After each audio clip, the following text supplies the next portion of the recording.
Assalamualaikum warahmatullahi wabarakatuh. Sebelum kita memulai pembelajaran hari ini, alangkah baiknya kita berdoa terlebih dahulu ya. Ketua kelas silakan memimpin doa terlebih dahulu. Ya, amin. Apa kabar kalian hari ini? Ya, alhamdulillah sehat ya. Sebelumnya Ibu akan presentasi kalian terlebih dahulu ya. Ada yang tidak masuk hari ini? Oh ya, masuk semua ya. Ya.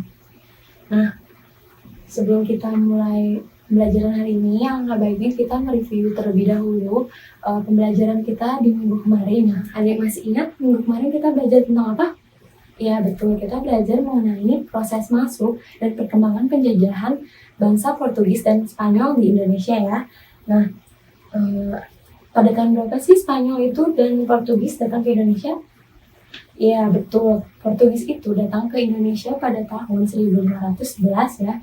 Di bawah pimpinan Alfonso de Albuquerque ya, yang berhasil mendarat di Malaka. Lalu Spanyol itu pada tahun 1521 berhasil mendarat di Indonesia ya, di bawah pimpinan Sebastian del Cano ya. Ada yang ingat mengapa Spanyol akhirnya harus kembali atau tidak boleh menguasai wilayah Hindia Belanda? Ya betul, karena adanya perjanjian Saragossa ya, yang merupakan lanjutan dari perjanjian Tordesillas ya, di mana kedua bangsa ini tidak boleh menguasai wilayah yang sama, sehingga akhirnya Spanyol terpaksa harus tidak boleh menguasai wilayah Hindia Belanda. Lalu untuk topik pembelajaran hari ini, kita akan belajar mengenai proses masuk ya. Kita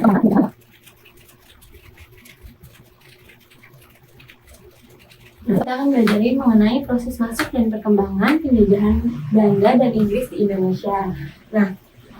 Kemudian sebelumnya Ibu akan menyampaikan tujuan pembelajaran terlebih dahulu ya. Jadi tujuan pembelajaran ini bisa kita lihat nanti di PPT ini, menganalisis proses masuk dan perkembangan penjajahan bangsa Belanda di Indonesia. Yang kedua itu menganalisis dan memahami proses masuk dan perkembangan penjajahan bangsa Inggris di Indonesia. Dan yang terakhir, mengetahui dan meneladani nilai-nilai positif yang bisa diambil dari pembelajaran hari ini ya. Lanjut kita akan masuk ke materi. Yang pertama itu, Ibu lupa sebelumnya. Jadi nanti kan kita akan melanjutkan presentasi seperti minggu kemarin ya. Yang tersisa tinggal kelompok Belanda dan Spanyol. Sebelumnya Ibu akan menjelaskan secara singkat ya mengenai bangsa Belanda dan Inggris di Indonesia terlebih dahulu. Jadi ada yang tahu bangsa Belanda itu pertama kali datang ke Indonesia pada tahun berapa? Iya betul, bangsa Belanda itu datang pertama kali pada tahun 1596 yang berhasil mendarat di Pelabuhan Banten yang di bawah pimpinan Cornelis de Houtman ya. Tujuan Belanda datang ke Indonesia ini sama dengan negara-negara lain, yaitu ingin mencari kekayaan, melakukan monopoli perdagangan, dan mencari daerah jajahan. Sayangnya pada usahanya yang pertama, Belanda ini tidak diterima baik oleh rakyat Banten. Kenapa? Ada yang tahu? Ya betul, karena pada saat itu bangsa Belanda itu dianggap bersikap kasar dan sombong, sehingga akhirnya Belanda terpaksa kembali ke negara asalnya.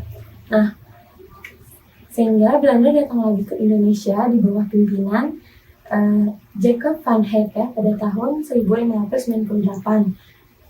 Kemudian setelah berhasil diterima baik di Indonesia atau di Hindia Belanda, pada tanggal 20 Maret tahun 1602, Belanda mendirikan Kongsi Dagang yang terdiri dari persatuan-persatuan pengusaha-pengusaha Belanda ya, yang disebut dengan VOC atau Verenigde Oost-Indisch Koninkrijken. Ini adalah potret dari Cornelis de Houtman ya. Kemudian, apa sih tujuan dibentuknya VOC? Jadi tujuan dibentuknya itu untuk menghilangkan persaingan yang merugikan para pedagang Belanda dan mencari keuntungan sebesar-besarnya untuk membiayai perang melawan Spanyol ya. Lalu yang terakhir itu untuk menyatukan kekuatan untuk menghadapi persaingan perdagangan dengan bangsa Portugis dan Inggris yang pada waktu itu dianggap sebagai ancaman terbesar bagi Belanda.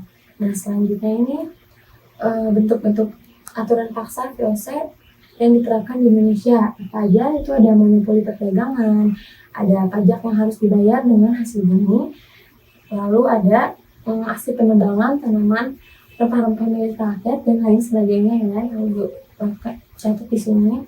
Nah, lalu ini ada gambar dari Gubernur Jenderal VOC yang pertama, itu Peter Booth ya. Lalu dan ini ada uang cetakan VOC ya. Nah, selanjutnya setelah hampir 200 tahun berkuasa di Indonesia, VOC ini kemudian mengalami kebangkrutan. Sehingga sebenarnya apa yang menyebabkan VOC mengalami kebangkrutan? Ada yang tahu? Ya betul, karena banyaknya pejabat atau pegawainya yang melakukan korupsi dan penggelapan dagang ya. Lalu banyaknya hutang VOC yang tidak mampu dibayarkan. Sehingga pada tanggal 31 Desember 1799, VOC ini resmi dibubarkan oleh pemerintah Belanda ya. Yang kemudian tanggal 1 Januari 1800, kekuasaan VOC di Indonesia ini diambil alih oleh pemerintah kerajaan Belanda yang kemudian nanti disebut dengan pemerintahan Hindia Belanda. Nah, kemudian puncaknya kekuasaan pemerintah Hindia Belanda di Indonesia itu pada tahun 1829, di mana seorang tokoh bernama Johannes van den Bosch itu mengajukan kepada Raja Belanda sebuah kebijakan yang diberi nama kulturstelsel atau tanam paksa ya, di mana tanam paksa ini nanti kemudian banyak menyebabkan penderitaan bagi bangsa Indonesia ya. Nah, selanjutnya kita akan masuk ke bangsa selanjutnya, yaitu bangsa Inggris ya. Nah, bangsa Inggris ini pertama kali datang ke Indonesia tahun 1579. Nah, sebenarnya Inggris ini memiliki persekutuan kongsi dagang yang disebut dengan EIC atau East Indian Company ya. Kemudian kedatangan Inggris ini diprakarsai oleh Francis Drake dan Thomas Cavendish ya, yang kemudian berhasil datang ke Ternate. Nah, Inggris ini berhasil mendirikan kantor dagang di Indonesia pada tahun 1604. Dan pada akhirnya pada tahun 1811 Inggris itu berhasil mengambil alih kekuasaan di Hindia Belanda ya. Mengapa Inggris itu berhasil menguasai Hindia Belanda? Ada yang tahu? Ya karena pada waktu itu Gubernur Jenderal Belanda tidak mampu mempertahankan wilayah kekuasaannya di Hindia Belanda yang hanya bertahan 3 bulan, yang kemudian akhirnya bisa diambil alih oleh Inggris. Nah, ini ada potret dari Francis Drake dan Thomas Cavendish ya. Dan selanjutnya itu ada pada masa pemerintahan Gubernur Thomas Stamford Raffles ya. Jadi dia ini memerintah pada tahun 1811 sampai dengan 1816. Nah, pusat pemerintahannya ini di pemerintahan Inggris ini di Batavia ya. Dalam menguasai Hindia Belanda, Raffles ini menerapkan sebuah kebijakan yang dikenal dengan land grant atau sewa tanah, di mana dia berpegang teguh pada 3 prinsip kekuasaan. Yang pertama ini bisa dilihat di sini ya. Nah, selanjutnya ini ada potret dari Sir Thomas Stamford Raffles ya. Lalu kemunduran Inggris di Indonesia. Nah, Inggris itu menguasai Indonesia hanya sebentar, yaitu sekitar 5 tahun ya kurang lebih. Jadi dari tahun 1811 sampai 1816. Nah, mengapa Inggris gagal mempertahankan kekuasaannya di Indonesia? Nah, karena Inggris tidak mampu bersaing dengan armada-armada dagang milik Belanda. Kemudian Inggris juga gagal menanamkan pengaruhnya di Indonesia. Dan yang terakhir itu, kebijakan landing itu tidak diterima baik oleh rakyat karena dianggap tidak sesuai dengan nilai-nilai yang sudah dipegang teguh oleh rakyat selama ini ya. Lalu kemudian berdasarkan perjanjian London tahun 1815, Inggris mengembalikan kekuasaannya di Indonesia pada Belanda ya. Sehingga secara resmi tahun 1816 Inggris mundur dari Hindia Belanda. Nah, itu penjelasan singkat dari Ibu ya. Nah, selanjutnya kita akan melakukan sesi presentasi ya. Dan kalian juga boleh tanya jawab atau memberikan masukan kepada teman-teman kalian yang presentasi nanti ya. Silakan kelompok Belanda maju terlebih dahulu. Ya, bagus ya presentasinya, kita tepuk tangan. Nah, kemudian dilanjutkan dengan kelompok Inggris. Silakan maju.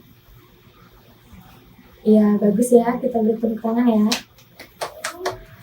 Ibu bakal lakuin evaluasi, tapi Ibu cuma mau minta kalian isi LKS ya pada bab ini, karena ini adalah minggu terakhir kita mempelajari mengenai penjajahan bangsa Eropa di Indonesia ya. LKS-nya diisi, lalu dikumpulkan pada pertemuan selanjutnya. Nah, kemudian sebelum menutup pembelajaran ya, Ibu mau ngasih tugas tambahan lagi. Nah, jadi kalian tahu kan ada banyak bangunan bersejarah atau tempat bersejarah ya, bekas penjajahan bangsa Eropa di Indonesia. Contohnya apa aja sih? Ya, ada Benteng Fredberg ya, terus ada banyak ya, atau kota tua di Jakarta ya.